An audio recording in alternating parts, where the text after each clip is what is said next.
Hi hello అందరికీ నమస్కారం. కథలోకి వెళ్ళే ముందు వీడియోని లైక్ చేయండి అండ్ ఛానల్ని సబ్స్క్రైబ్ చేసుకోండి ఫ్రెండ్స్. నా ప్రాణమ పార్ట్ 43. ఆలోచిస్తూ ఉండిపోయింది. సుధాకర్ వచ్చి శ్యామలకి అనుషకి కూడా అర్చన చెప్పినట్టు బట్టలు తెచ్చాడు. అతను పని వద్దకు వెళ్ళాలి. సాయంత్రం వస్తాను, ఇక్కడ కొంచెం చూసుకో, మీ బావగారు కూడా వస్తాను అని చెప్పారు. వెళ్ళిపోయారు సుధాకర్. శ్యామల పడుకుంది అని తనని లేపకుండా. అలాగే నాన్న, ఇక్కడ నేను చూసుకుంటాను, మీరు వెళ్ళండి అని ధైర్యంగా చెప్పి హాస్పిటల్లో ఉంది అర్చన. ధీరజ్ వచ్చి ఒకసారి చూశాడు. అనుషకి ఇంకా స్పృహ రాలేదు. చూసి అరగంట ఉండి అర్చనతో చెప్పి గంట తర్వాత వస్తాను అని వెళ్ళిపోయాడు. అక్కడ హాస్పిటల్కి దగ్గరగానే ఉన్న అతని ఆఫీస్లోకి మేనేజర్ కాల్ చేయడంతో ఆచు శ్యామలని స్నానం చేయమని అనుష లేచాక కొంచెం తడిగుడ్డతో తల్లి హెల్ప్ తీసుకుని తుడిచి ఇడ్లీనే పెట్టండి అని డాక్టర్ చెప్పినట్టు అదే తనకి పెట్టారు. తిని టాబ్లెట్స్ వేసుకోగానే నిద్ర ముందుకు వచ్చింది. అనుష కళ్ళు మూతలు పడుతూ ఉంటే పడుకుంది. ఆచుకి స్వాతి కాల్ చేసింది లంచ్ టైంలో. అక్కడ తన అత్తారింటికి ఆచు పుట్టింటికి కొంచెం దూరం తక్కువ కావున ఒకరి ద్వారా ఒకరికి విషయం తెలిసి ఏమైంది అంటూ అడిగింది స్వాతి. అక్కకి జరిగింది ఇది అని చెప్పి ఇప్పుడు హాస్పిటల్లోనే ఉన్నాము, నేను ఇక్కడే ఉన్నాను, స్కూల్కి రేపు కూడా రావడం కుదరదు అంటుంది అర్చన. అలాగే నేను చెప్తాను కానీ అక్క జాగ్రత్త. డిశ్చార్జ్ ఎప్పుడు తెలీదు స్వాతి, ఇంకో 4 రోజులు అవుతుంది అనుకుంటా అంది. అలాగే ఇంటికి వచ్చాక చెప్పు, వస్తాను, స్కూల్ నుండి దూరం అవుతుంది, మళ్ళీ ఈ ట్రాఫిక్లో ఇరుక్కున్నామంటే కష్టం అంది స్వాతి. సరే, అయినా ఇక్కడికి వచ్చి చేసేది కూడా ఏముంది, ఇంటికి వచ్చాక చెప్తాను అంటే స్వాతికి చెప్పి నేను ఎల్లుండి నుండి వస్తాను, స్కూల్లో కొంచెం చెప్పు అంది అర్చన ఫోన్ కట్ చేస్తూ. అంటే స్వాతి అంటూ 1 నిమిషం అంది. చెప్పవే అనగానే కొంచెం ఇబ్బంది పడుతున్నాయి, డబ్బులు కొంచెం కొద్దిగా అడ్జస్ట్ చేయగలవా, అక్కకి హాస్పిటల్లో పే చేయడానికి కావాలి, డెలివరీకి టైం ఉంది కదా అని నేను ఇంకా అడ్జస్ట్ చేసుకోలేదు అని మొహమాటంగా అడుగుతూ ఉంటే స్వాతి అయ్యో అచ్చు సారీనే, నా దగ్గర ప్రస్తుతం డబ్బులు లేవు, నీకు చెప్పాను కదా ఒక చోట ల్యాండ్ తీసుకున్నాం, అందుకు డబ్బు అవసరమైతే నా నగలు తాకట్టు పెట్టాల్సి వచ్చింది అని. ఆయన సరిపోక మా వారు బయట వడ్డీకి తెచ్చారు, ఆయన జీతం మొత్తం పెద్ద చిట్టి వేస్తున్నాం, ఇంట్లోకి ఖర్చులకి నా జీతం వాడుతున్నాం, ప్రస్తుతం నా దగ్గర లేవచ్చు, ఏమీ అనుకోవద్దు సారీనే అని బాధగా చెప్తున్న స్వాతితో పర్లేదు లేవే, నేను మరో చోట అడ్జస్ట్ చేస్తాను, సరే ఉంటాను అని ఫోన్ కట్ చేసింది అర్చన. మెలకువ వచ్చిన అనుష ఎటో చూస్తూ బాధగా పోయిన తన బిడ్డని తలుచుకుంటే శ్యామల పాలు తీసుకురావడానికి కిందకు వెళ్ళింది. సాయంత్రం అవ్వగా ఇంటికి వచ్చిన సునంద దేవేందర్లు ఇంట్లో ఒంటరిగా ఉన్న అన్విని చూసి మధ్యాహ్నం అర్చన వచ్చి ఉంటుంది అనుకుంది. టైం వైపు చూసి 6 దగ్గరికి అవుతుంది అని అర్చన అంటూ పిలిచింది. అత్తగారి గొంతు డిటిఎస్లో వినిపిస్తూ ఉండడంతో ఇంట్లో ఉంటే కదా అత్తయ్య వచ్చేది, పలికేది అని పొట్టను పట్టుకుని వచ్చి ఏం కావాలి, మీకు టీ అయితే పెట్టి ఫ్లాస్క్లో పోసాను, తెచ్చివనా అని ఆ రోజు కాస్త యాక్టివ్గా అనిపిస్తే అడిగింది అన్వి. ఇవ్వు, ఎక్కడికి వెళ్ళిందో మీ తోడికోడలు, టైం అయింది కదా ఇంకా స్కూల్ నుండి రాలేదా అని విసుగ్గా అడిగింది. స్కూల్కి వెళ్ళలేదు అత్తయ్య అంటూ అన్వి మెల్లిగా కిచెన్లోకి నడిస్తే జర్నీ వల్ల నీరసం వచ్చిన ముఖాల మీద నీళ్లు చల్లుకోవడం కోసం పెరడిలోకి వెళ్ళింది సునంద. దేవేందర్ రూమ్లోకి వెళ్ళి ఫ్రెష్ అయి భుజం మీద టవల్ వేసుకుని వస్తే వాటర్తో టీ కూడా ఇచ్చి అత్తకి అందించి ఆఫీస్ నుండి వస్తున్న రోహిణి కావాలా నీకు అని అడిగింది అన్వి. వదినా అంటూ తీసుకొని థ్యాంక్స్ అబ్బా, ఫుల్ టైర్డ్ అయ్యాను అంటుంది రోహి. ఇంకా చెప్పలేదు అర్చన ఎక్కడికి వెళ్ళిందో అని అరిస్తే అమ్మ వదిన హాస్పిటల్కి వెళ్ళింది, ఇంకా రాలేదా పెద్ద వదిన అని అన్వి వైపు చూసి అడిగింది రోహి. లేదు అని చెప్పి ఇంట్లో అన్నీ నేనే చేశాను, వంట చేయడానికి నాకైతే ఓపిక లేదు, ఎవరూ లేరు అని ఇక్కడే కూర్చున్నా, బ్యాక్ పెయిన్ కొంచెం వస్తుంది, నేను వెళ్ళి రెస్ట్ తీసుకోవాలి అని మిగతా పని ఉంటే దాన్ని వదిలించుకొని అన్వి పొట్ట పట్టుకొని నీరసం పెట్టుకొని రూమ్లోకి వెళ్ళిపోయింది.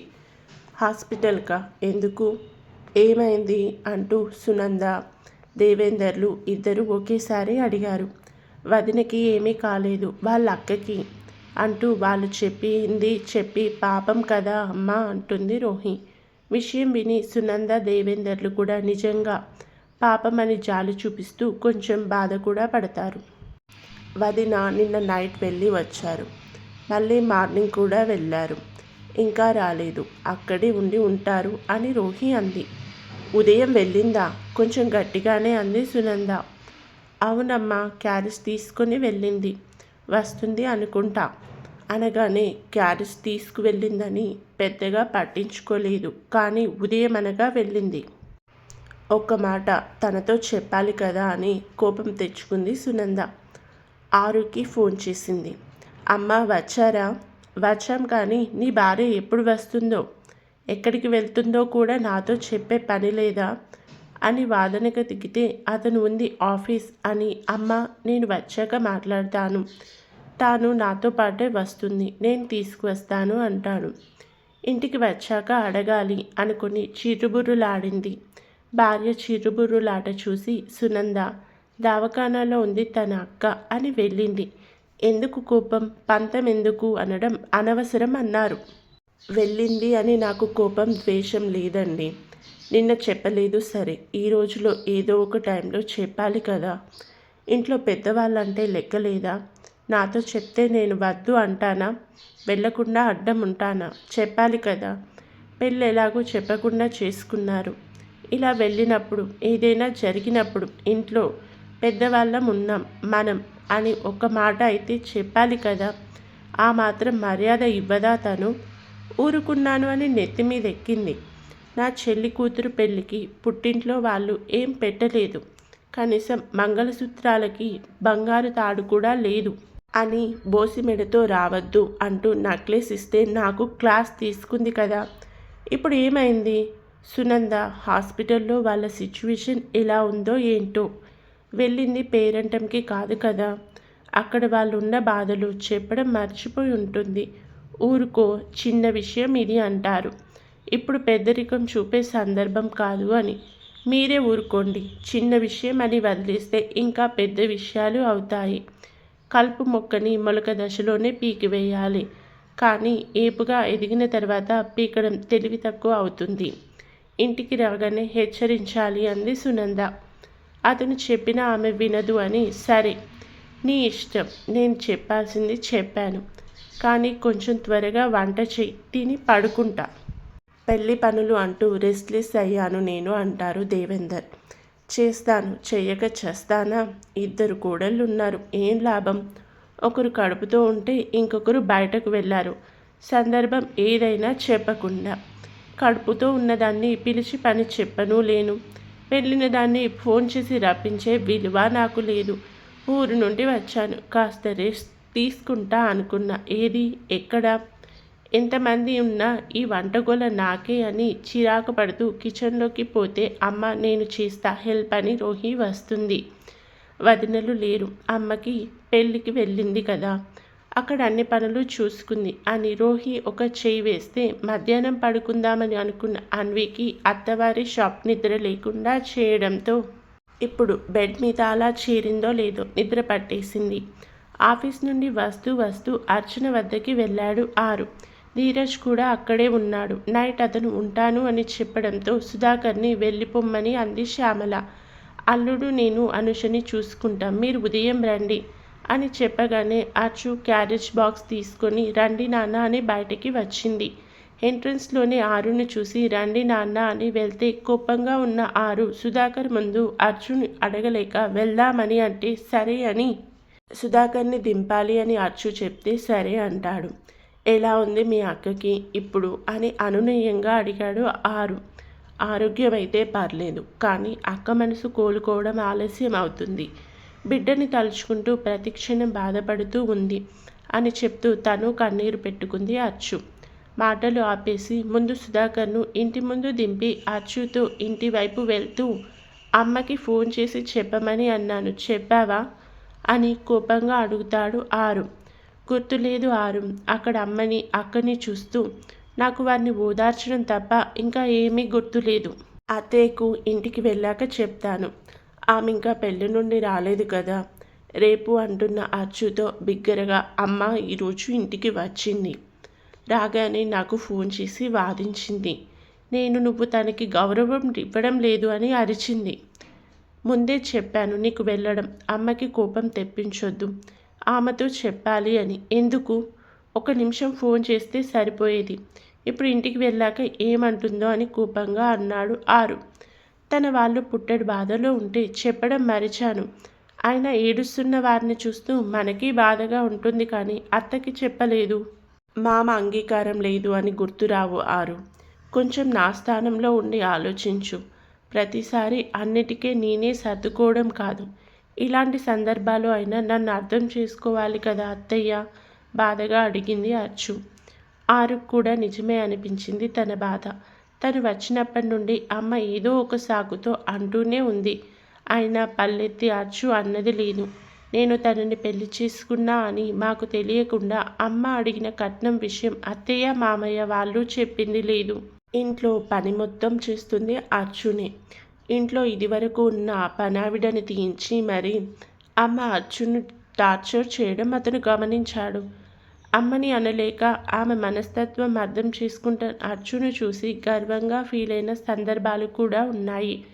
మరి ఇప్పుడు ఎందుకు అతను కూడా తల్లిలానే అచ్చు చెప్పి వెళ్ళాలి, చెప్పులు వేసుకొని వెళ్ళాలి అంటున్నాడు. ఒక క్షణం ఆలోచించి కారు ఆపాడు. ఇల్లు వచ్చింది అని చూసి క్యారేజ్ తీసుకొని అచ్చు ముందుగా కార్ దిగి లోపలికి వెళ్తే హాల్లో వంట ముగించి మొహం కడుక్కొని టీవీ సీరియల్ చూస్తూ కూర్చుంది సునంద. ఆమె పక్కనే దేవేందర్ కూడా. ఇంట్లోకి రాగానే ఎప్పుడు వచ్చారు అత్తయ్య అని చాలా పద్ధతిగా అడిగింది అర్చన. మేమెప్పుడు వస్తే నీకేంటి, అయ్యాయా నీ పరామర్శలు అని హేళనగా అంటుంటే తల దించుకుని నిల్చుంది అచ్చు. చెప్పు అని గద్దించినట్టు అరిచిన సునంద గొంతుకి ఫోన్ మాట్లాడుతున్న రోహి, తన రూమ్లో రెస్ట్ తీసుకుంటున్న అన్వి ఇద్దరూ బయటికి వస్తారు. అది అత్తయ్య అంటూ జరిగింది చెప్పడానికి ప్రయత్నం చేస్తున్న అచ్చు మాటలు వినడానికి ఆమె సుముఖంగా లేనట్టు చేతిని అడ్డు పెట్టింది. బయటికి వెళ్ళేటప్పుడు ఇంట్లో వాళ్ళకి చెప్పడం, ఇంట్లో పెద్దవాళ్ళకి అడగడం తెలీదు నీకు? అయినా ఎలా తెలుస్తాయి? పద్ధతిగా పెళ్లి చేసుకుంటే అన్నీ తెలుస్తాయి. పిల్లగాడు చూడడానికి ముద్దుగా ఉండి వెనుక అమ్మ బాబు సంపాదించిన ఆస్తిపాస్తులు వాటితో పాటు లక్షల్లో జీతం వచ్చే ఉద్యోగం ఉన్నవాడు అయితే చాలు. మనకి ఉన్న అందం మెరవేసి పైకి లాక్కోవాలని చూడడం, వాడిని పిచ్చివాడిని చేసుకొని వెనక తిప్పుకొని పెళ్లి చేసుకుని రావడం, మా ఇంట్లో తిష్ట వేయడం, వెళ్లే ముందు చెప్పకపోవడం.